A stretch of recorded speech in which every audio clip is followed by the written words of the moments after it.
नमो अर्हन्ताय, नमो सिद्धाणं, नमो आयरीयाणं, नमो वज्रायाणं, नमो लोये सव्यसाहुरम्। मंगलम भगवान वीरो, मंगलम गौतमो गणी, मंगलम कुंद कुंदाद्यो, जैन धर्मोस्तु मंगलम। सर्वमंगल मांगल्यम, सर्वकल्याणकारकम, प्रधानम सर्वधर्माणां, जैनं जयतु शासनम, जैनं जयतु शासनम।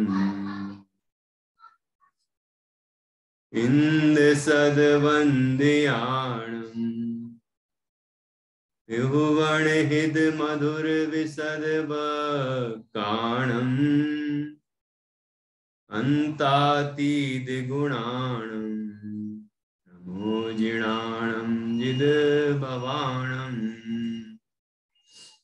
सहजानंद चैतन्य प्रकाशाय मह्यसे, नमो अनेकांत विश्रांत महिम्ने परमात्मने, दुर्निवारणायानीक विरोध ध्वंसनौषधि, स्यात्कार जीविता जिया जैनी सिद्धांत पद्धति, स्वसंवेदन सिद्धाय जिनाय परमात्मने, शुद्ध जीवास्तिकायाय नित्यानंद चिदे नमः।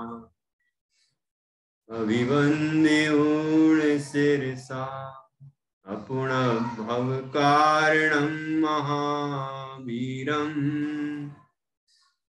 पेशिं पयत भंगं, मग्गं मोक्षस्य वोच्छामि।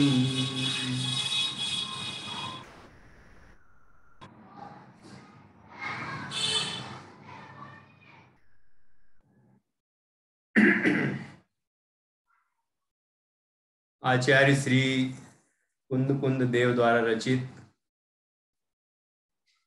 यह पंचास्तिकाय संग्रह परमागम है।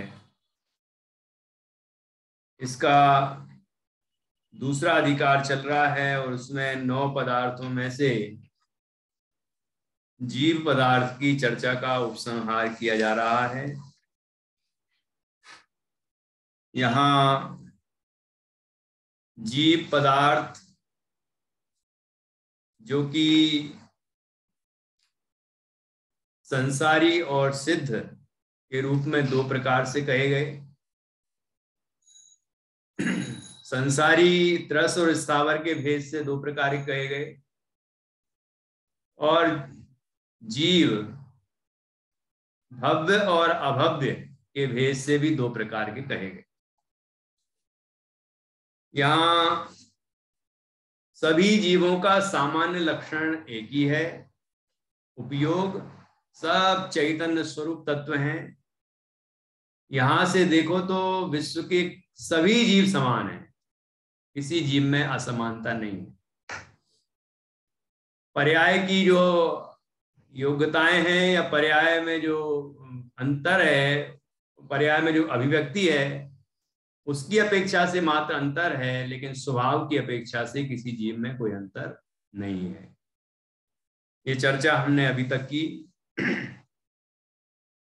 कल 121वीं गाथा पर हमने चर्चा की थी और वहां कहा था कि व्यवहार जीवत्व के एकांत की प्रतिपत्ति का खंडन।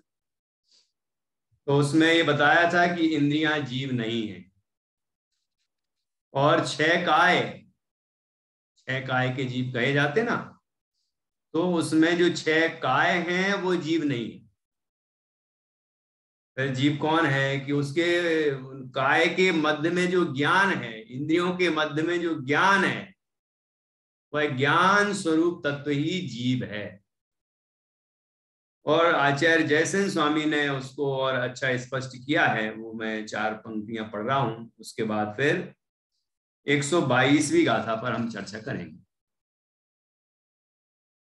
कि वह इस प्रकार है। अनुपचरित असद्भुत व्यवहार से स्पर्शनादि द्रव्येंद्रियां और उसी प्रकार अशुद्ध निश्चय से लब्धि एवं उपयोग रूप भावेंद्रियां यद्यपि जीव कहलाते हैं। देखो इसमें दोनों लिए हैं। अनुपचरित असद्भुत व्यवहार ने से स्पर्शनादि द्रव्येंद्रियां, 5 इंद्रियां 1 से लेके 5 तक जिसकी जितनी हो, वो जीव कहलाते हैं, जीव के प्राण कहलाते हैं। और अशुद्ध निश्चय से लब्धि और उपयोग, लब्धि अर्थात जो क्षयोपशम प्रकट होता है, जितनी इंद्रियां हैं उतना क्षयोपशम प्रकट होता है, ठीक है। और फिर एक समय में एक ही ज्ञेय को जानता है, ये उपयोग हो गया। जिस ज्ञान का जो उपयोग हो रहा है, मतलब जिस ज्ञेय को जानने में लग रहा है, वह उपयोग है। तो वो भावेंद्रिय कहलाते हैं, ये जीव हैं। यद्यपि ये जीव कहलाते हैं, व्यवहार नय से अशुद्ध नय से दोनों नय अलग अलग होता है। व्यवहार नय जहां लगाया है, अनुपचरित अशुद्ध व्यवहार नय, वहां स्पर्शनादि द्रव्येंद्रियां जो बिल्कुल पुद्गल की बनी हुई है। और अशुद्ध निश्चय से जीव का जो ज्ञान क्षयोपशम रूप प्रकट है, और जो उपयोग है, उस ज्ञान का जो उपयोग हो रहा है, वो ये दोनों भावेंद्रियां और ये अशुद्ध नय से जीव हैं, ऐसा कहा। क्योंकि ये कर्म के निमित्त से, कर्म के क्षयोपशम से उत्पन्न होते हैं, और ये आत्मा का त्रैकालिक स्वरूप नहीं है। उसी प्रकार व्यवहार से पृथ्वी आदि 6 काय भी जीव कहलाते हैं। तथापि शुद्ध नय से, शुद्ध निश्चय से तो जो अतीन्द्रिय अमूर्तिक केवल ज्ञान के अंतर्गत अनंत सुखादि गुण समूह है, वह जीव है, ठीक है। तो यद्यपि इन सबको जीव कहते हैं व्यवहार नय से, लेकिन शुद्ध निश्चय नय से क्या है जीव, कौन है जीव?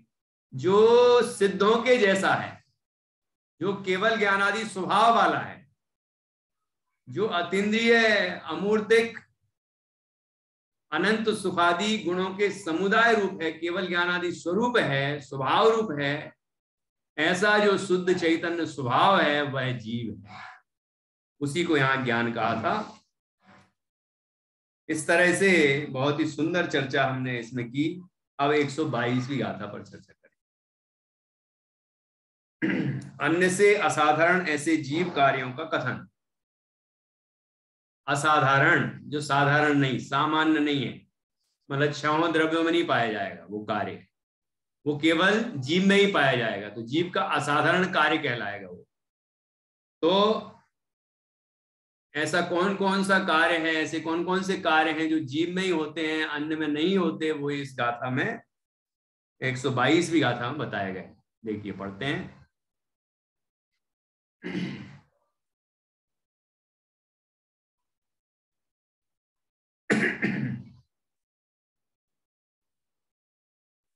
जानदि पश्यदि सवम्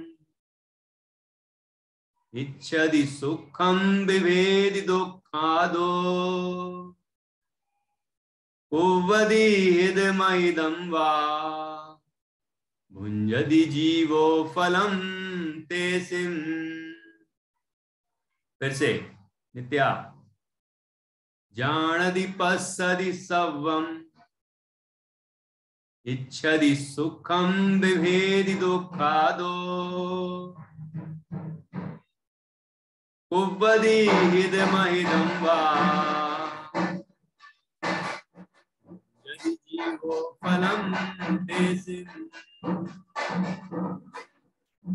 जानदि अर्थात जानता है, सदी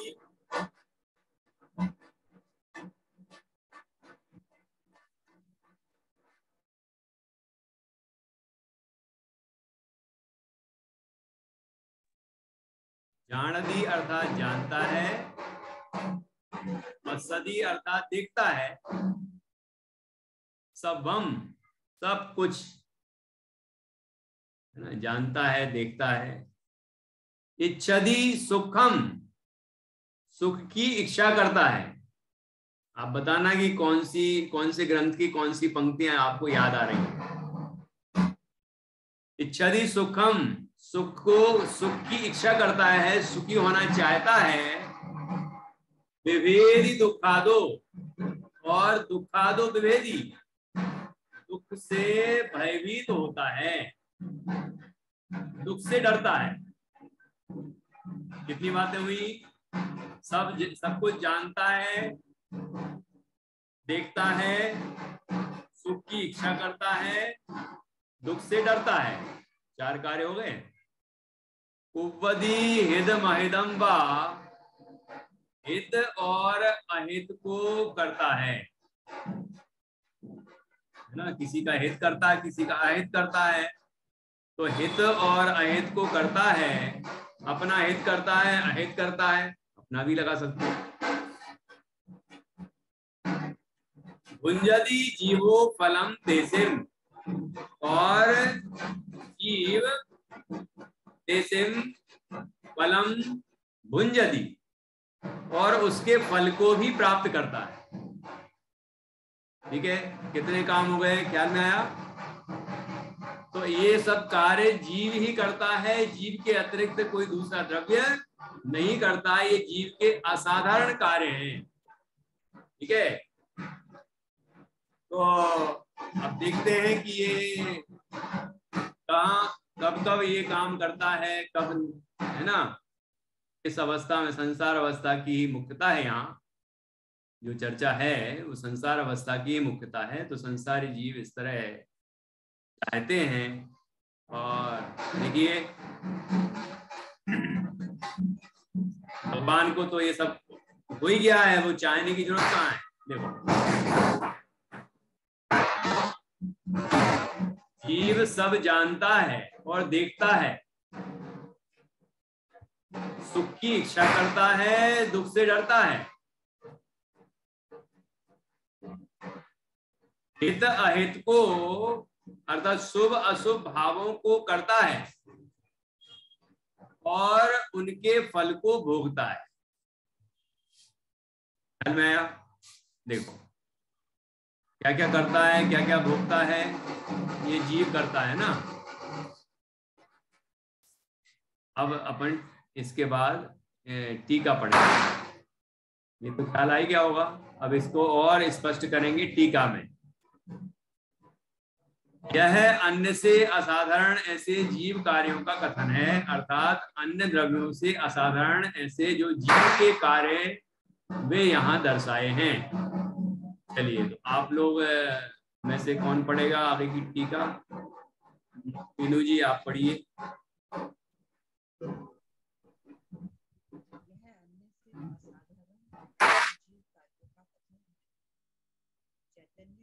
आपकी आवाज नहीं आ रही है, चेक करिए।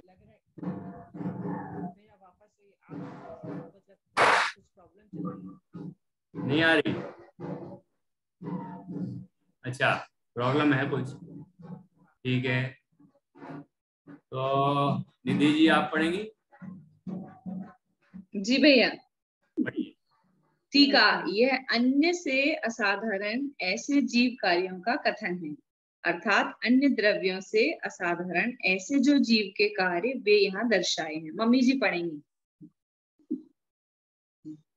चैतन्य स्वभाव होने के कारण कर्त स्थित कर्ता में रहने वाली क्रिया का ज्ञप्ति तथा दृष्टि का जीव ही करता है। उसके संबंध में रहा हुआ उद्गल उसका कर्ता नहीं है। जिस प्रकार आकाश आदि नहीं है, उसी प्रकार चेतन स्वभाव के कारण जानने और देखने की क्रिया का जीव ही करता है। जहाँ जीव है वहाँ 4 अरूपी अचेतन द्रव्य हैं, तथापि वे जिस प्रकार जानने और देखने की क्रिया के कर्ता नहीं है, उसी प्रकार जीव के साथ संबंध में रहे हुए कर्म नौ कर्म रूप पुद्गल भी उस क्रिया के कर्ता नहीं है। चेतन के विवर्त रूप, परिवर्तन रूप संकल्प की उत्पत्ति जीव में होने के कारण सुख की अभिलाषा रूप क्रिया का, दुख के उद्वेग रूप क्रिया का तथा स्वयं संवेदित हित अहित की निष्पत्ति रूप क्रिया का, मतलब अपने से सचेत किए जाने वाले शुभ अशुभ भावों को रचने रूप क्रिया का जीव ही करता है, अन्य नहीं है। शुभाशुभ कर्म के फलभूत इष्ट अनिष्ट विषयोपभोग क्रिया का सुख दुख स्वरूप से परिणाम क्रिया की भांति जीव ही करता है, अन्य नहीं। इससे ऐसा समझाया कि असाधारण कार्यों द्वारा, उपरोक्त मतलब जो पहले कहे हुए असाधारण कार्यों द्वारा पुद्गल से भिन्न ऐसा आत्मा अनुमेय, अनुमेय अर्थात अनुमान कर सकने योग्य है। बहुत बढ़िया, बहुत अच्छा पढ़ा आपने। एक मतलब इसके भाव ही ख्याल में आ रहा था। आपको भी क्या, आपको तो आप जिस तरह भावपूर्वक पढ़ रही थी तो हम लोगों को भी बहुत अच्छा लग रहा था। जरूर आप अच्छी स्वाध्यायी। देखिए क्या बताया यहाँ पर, यह है अन्य से असाधारण ऐसे जीव कार्यों का कथन है। अन्य से असाधारण मतलब जो दूसरे में नहीं ऐसा, ऐसे जीव कार्यों का कथन है, ठीक है। अर्थात अन्य द्रव्यों से असाधारण ऐसे जो जीव के कार्य हैं वे यहाँ दर्शाए हैं, ठीक है। अब पूछेंगे आपसे कि कौन कौन से काम दर्शाए हैं। नित्या, तुम कौन कौन से काम करती हो इनमें से बताना पड़ेगा, ठीक है। चलो, पहला, चैतन्य स्वभाव पने के कारण कर्तृ स्थित अर्थात कर्ता में रहने वाली क्रिया का अर्थात ज्ञप्ति तथा दृष्टि का जीव ही करता है। उसके संबंध में रहा हुआ पुद्गल उसका कर्ता नहीं है। जिस प्रकार आकाश आदि नहीं है उसी प्रकार। क्या अर्थ हुआ कि चैतन्य स्वभाव पने के कारण जीव का स्वभाव कैसा है, चैतन्य ना, जानना देखना जीव का स्वभाव है। प्रति समय जानता देखता है, जहां जहां जानना हो रहा है वहीं वहीं आत्मा है, ठीक है, वो अपन है, मैं हूं। तो चैतन्य स्वभाव पने के कारण, चैतन्य स्वभाव पने, है ना, पने का अर्थ भी स्वभाव ही होता है। चैतन्य स्वभाव जीव का स्वभाव है, ठीक है। उसके कारण कर्तृ स्थित क्रिया का, कर्ता में स्थित क्रिया का, अब कर्ता यहाँ चैतन्य स्वभावी आत्मा है, तो कर्ता में स्थित रहने वाली क्रिया कौन सी है, ज्ञप्ति। ज्ञान की अपेक्षा से ज्ञप्ति क्रिया होती है। मतलब जो चैतन्य में ज्ञान और दर्शन का भेद है, उसमें ज्ञान से जीव जानता है, तो जानना ये ज्ञप्ति कहलाती है। जानने की जो क्रिया है उसको ज्ञप्ति कहते हैं, और देखने की जो क्रिया है उसको दृष्टि कहते हैं, ठीक है ना। तो ज्ञप्ति तथा दृष्टि का जीव ही करता है। कौन जानता देखता है, जीव जानता देखता है कि पुद्गल। जब जीव ही जानता देखता है, जीव का लक्षण उपयोग है, जानने का काम जब जीव का है तो जीव ही जानेगा ना, उसका कर्ता जीव होगा। जो जिस कार्य रूप वर्णन करता है उसी को कर्ता कहते हैं। तो जीव स्वयं जानने देखने रूप कार्य का करता है, इसलिए जीव ही स्वयं करता है। ये जानने देखने की जो क्रिया हो रही ना, उस रूप जीव ही परिणमन करता है, इसलिए जीव ही उसका करता है, दूसरा कोई द्रव्य नहीं है। तो उसके संबंध में रहा हुआ पुद्गल उसका कर्ता नहीं है। क्यों, कैसे संदेह हुआ कि पुद्गल भी कर्ता हो सकता है, कि दुनिया को पुद्गल दिखता है, इसलिए दुनिया को ये लगता है कि पुद्गल ही करता होगा। कैसे, जैसे हम जानते हैं जानते हैं, कोई चीज देख रहे हैं तो हम कहते हैं आंख से, आंख देख रही है, सुन रहे हैं तो कान सुन रहा है, सूंघ रहे हैं तो नाक सूंघ रही है, चख रहे हैं तो जीभ चख रही है ना, हाथ पैर से हम स्पर्श करते हैं, ठंडे गर्म का अनुभव करते हैं, तो ये शरीर कर रहा है, स्पर्श इंद्री कर रही है। यही तो बच्चों की साइंस में बच्चों को सिखाया जाता है?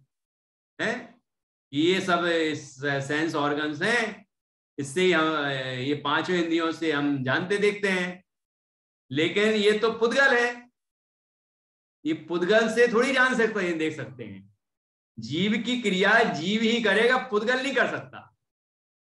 ठीक है, तो यहां कह रहे हैं कि उसके संबंध में रहा हुआ पुद्गल उसका कर्ता नहीं है। ये इंद्रियां जो द्रव्येंद्रियां हैं, ये जानने देखने रूप कार्य के कर्ता नहीं है, जीव स्वयं ही जानने देखने रूप कार्य का करता है। ठीक है ना। यदि ये पुद्गल, ये द्रव्येंद्रियां जानने देखने का कार्य की करता है, तो मुर्दे को भी जानना देखना चाहिए। तो वो तो जानता दिखता नहीं है, लेकिन उसके इंद्रियां तो हैं, द्रव्येंद्रियां तो हैं उसके, लेकिन वो जानता दिखता नहीं है। इससे पता चलता है कि पुद्गल जानने देखने की क्रिया का कर्ता नहीं है, उसके संबंध में रहा हुआ पुद्गल। ध्यान रखना, किसी और पुद्गल की बात नहीं कर रहे हैं, वो जानने देखने की क्रिया के साथ जिसका संबंध है, निमित्त है जो है ना, ऐसा संबंध जिसका है, उस पुद्गल की बात कर रहे हैं, किसी भी पुद्गल की बात नहीं कर रहे हैं। ठीक है, तो उसके संबंध में रहा हुआ पुद्गल उसका कर्ता नहीं है, नहीं है कह रहे हैं आचार्य। कैसा नहीं, कैसे नहीं है? जिस प्रकार आकाश आदि नहीं है, उसी प्रकार। क्या मतलब हुआ, क्या तात्पर्य हुआ? जैसे आकाश आदि जीव की ज्ञप्ति और दृष्टि क्रिया के कर्ता नहीं है, का कर्ता नहीं है, आकाश जानता देखता नहीं है, आकाश चैतन्य लक्षण वाला नहीं है, आकाश जीव के कार्य नहीं करता है, इसी तरह अन्य कोई द्रव्य भी नहीं करता। जीव के कार्य केवल जीव ही करता है, कोई और नहीं करता है। तो जिस प्रकार आकाश नहीं करता है, ऐसे ही दूसरे आकाश आदि, इस प्रकार आकाश आदि नहीं है, अर्थात करता नहीं है ना। आकाश, धर्म, अधर्म, आकाश, काल, ये सभी आ गए आदि में। जिस प्रकार आकाश आदि करता नहीं है, उसी प्रकार पुद्गल भी जीव की ज्ञप्ति क्रिया के और दृष्टि क्रिया के कर्ता नहीं है, पुद्गल भी करता नहीं है। चैतन्य स्वभाव के कारण जानने और देखने की क्रिया का जीव ही करता है। जहां जीव है वहां चार अरूपी अचेतन द्रव्य भी हैं। जहां जीव है ना, वहीं चार अरूपी द्रव्य भी हैं जो अचेतन हैं। धर्म, अधर्म, आकाश, काल, ये भी अरूपी हैं, और जहां जीव है वहां ये भी हैं। लेकिन तथापि वे जिस प्रकार जानने और देखने की क्रिया के कर्ता नहीं हैं, उसी प्रकार जीव के साथ संबंध में रहे हुए कर्म, नो कर्म रूप पुद्गल भी उस क्रिया के कर्ता नहीं है। ख्याल में आ रहा है कि जैसे धर्म, अधर्म, आकाश, काल, द्रव्य यद्यपि अरूपी हैं, जहां जीव रहता वहीं वो रहते हैं, लेकिन वो जानने देखने का काम नहीं करते हैं। जानने देखने का काम केवल जीव ही करता है, क्योंकि वो जीव का ही असाधारण गुण है। ठीक है, और यहाँ क्या कहा कि उसी प्रकार जीव के साथ संबंध में रहे हुए, जीव के साथ संबंध में होना चाहिए। तो नो कर्म की बात तो हमने कर ली, ये शरीर ये नो कर्म है, इंद्रियां ये नो कर्म है। ठीक है, और ये मन भी नो कर्म में आएगा, और बाकी जो दूसरे हैं वो तो है ही नो कर्म। मतलब उनकी तो अभी क्या बात करें, जब ये इंद्रियां और शरीर ये सब जानने देखने का काम नहीं करते, तो क्या ये मकान करेगा क्या? ये तो सारी दुनिया कहती है कि मकान नहीं करता, है ना। ये इसमें इसको समझाने की जरूरत ही नहीं है। समझाना वहां है, भेद ज्ञान वहां कराना है जहां भ्रम है ना। तो भ्रम यहाँ है कि ये आंख से हम देखते हैं, कान से हम सुनते हैं, इंद्रियां देखती हैं, जानती हैं, है ना। ये हमारे जानने देखने वाले हैं, में मतलब जानने, इनसे हम जानते देखते हैं। ये हमारा जो भ्रम है यह तोड़ना है यहाँ पर। तो यहाँ पर कर्म और नो कर्म रूप पुद्गल कहा, तो नो कर्म तो ख्याल में आ गया। अब ये कर्म क्या है? द्रव्य कर्म। कि ज्ञानावरण कर्म का जो क्षयोपशम हुआ है, दर्शनावरण कर्म का जो क्षयोपशम हुआ है, वीर्यांतराय कर्म का जो क्षयोपशम हुआ है, तो ये कर्म जो है जिसका क्षयोपशम हुआ है, क्या उसने जाना है? क्या उसने देखा है? कि नहीं, कर्म ने तो नहीं किया ये काम। क्षयोपशम किसका हुआ है? कर्म का क्षयोपशम हुआ तो कर्म जानने देखने वाला नहीं, लेकिन क्षयोपशम ज्ञान का भी हुआ है। मतलब क्षय और उपशम जो कहते हैं हम, वो सर्वघाती प्रकृति का उदयाभावी क्षय और सदावस्था, उन्हीं प्रकृतियों का सदावस्था रूप उपशम और देशघाती प्रकृतियों का उदय, कर्म की स्थितियां होती हैं, तो उसको कहते हैं क्षयोपशम। ये कर्म का क्षयोपशम हुआ। जब कर्म का क्षयोपशम हुआ तो जीव के क्या हुआ? कि ज्ञान प्रकट हुआ। जो ज्ञान प्रकट हुआ उसको हम क्षयोपशम के निमित्त से हुआ, इसलिए उसको भी क्षयोपशम कहते हैं। ज्ञान को क्षयोपशम ज्ञान कहते हैं, है ना। वो वास्तव में ज्ञान है, मतलब ज्ञान जो प्रकट हुआ पर्याय में, ठीक है। तो वो जो ज्ञान प्रकट हुआ है वो कर्म ने प्रकट किया है क्या? कर्म ने तो प्रकट नहीं किया, क्योंकि कर्म तो खुद ही अचेतन है। जो खुद अचेतन हो वो दूसरे को उससे चेतन तत्व थोड़ी उत्पन्न हो सकता है। लोहे से लोहे की चीजें बनेंगी, सोने से सोने की चीजें बनेंगी, हैं। जो बबूल का बीज बोएंगे तो बबूल का वृक्ष ही होगा, आम का बोएंगे तो आम का वृक्ष ही होगा। ये तो प्रकृति का स्वभाव है। ऐसे ये जीव का स्वभाव है, पुद्गल का स्वभाव है कि जीव का स्वभाव जानना देखना है, पुद्गल का स्वभाव अचेतनपना है। इसलिए ना तो कर्म जानता देखता है और ना नो कर्म जानते देखते हैं ना। और यहां कहा, उसके बाद पहले भी कहा था, ये निमित्त जरूर होते हैं। ऐसा लगता है दुनिया को, ये देखो आंख से देख रहा है, कान से सुन रहा है, ऐसा अनुच्चरित असद्भुत व्यवहार, ऐसे हम कहते हैं। पिछली गाथा में आया था ना, है ना। इंद्रियों से जान रहे हैं, मन से जान रहे हैं, ऐसा हम कहते हैं। ये व्यवहार न है, ठीक है ना। वास्तव में वो तो पुद्गल हैं, उनसे कैसे जान सकते हैं? जानते हैं हम ज्ञान से, ठीक है। तो उस ज्ञान का जो क्षयोपशम है उसको कहते हैं लब्धि और उपयोग जो रूप है, वो तो जीव की पर्याय है, ठीक है ना। तो वो पर्याय जीव की है और उस पर्याय का कर्ता जीव है, पुद्गल कर्ता नहीं है। ना इंद्रिय रूप पुद्गल करता है, ना ही वो कर्म रूप पुद्गल कर्म रूप वो करता है। कर्म और नो कर्म दोनों रूप पुद्गल उस चैतन्य के जीव के कार्य के कर्ता नहीं है। ख्याल में आ रहा है? उसी प्रकार जीव के साथ संबंध में रहे हुए कर्म नो कर्म रूप पुद्गल भी उस क्रिया के कर्ता नहीं है। कौन सी क्रिया के कर्ता नहीं है? ज्ञप्ति और दृष्टि, अर्थात जानने देखने की क्रिया के कर्ता नहीं है, ठीक है। एक बात निश्चित स्पष्ट हो गई, जानने देखने संबंधी क्रिया का कर्ता कौन है? कि उसका कर्ता जीव है। जैसे कि धर्म आकाश काल नहीं है, ऐसे पुद्गल भी नहीं है। केवल जीव ही जानने देखने का काम करता है, दूसरा कोई द्रव्य नहीं करता। ये असाधारण कार्य हो गए। जानना और देखना अपन दो कह सकते हैं, चैतन्य की अपेक्षा एक ही हो जाए, अभेद कर देंगे। अब इसके आगे चैतन्य के विवर्त रूप अर्थात परिवर्तन रूप संकल्प की उत्पत्ति जीव में अनेक कारण, जीव में होने के कारण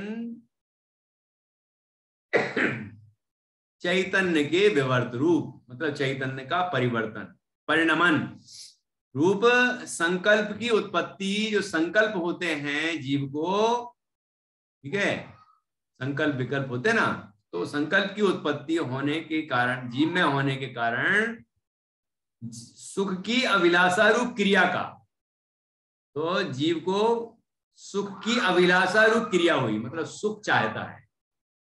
तो इसका ये जो परिणमन हुआ है, ये किस में हुआ? सुख चाहने की क्रिया कौन करता है? कि सुख चाहने की क्रिया का कर्ता जीव है। ठीक है। दुख के उद्वेग रूप, मतलब दुख का जो उद्वेग होता है, वेग होता है, एक प्रवाह है, आता है ना, दुख फूट पड़ता है। तो दुख के उद्वेग रूप क्रिया का तथा स्वसंवेदित हित अहित की निष्पत्ति रूप क्रिया का जीव ही करता है, अन्य नहीं है।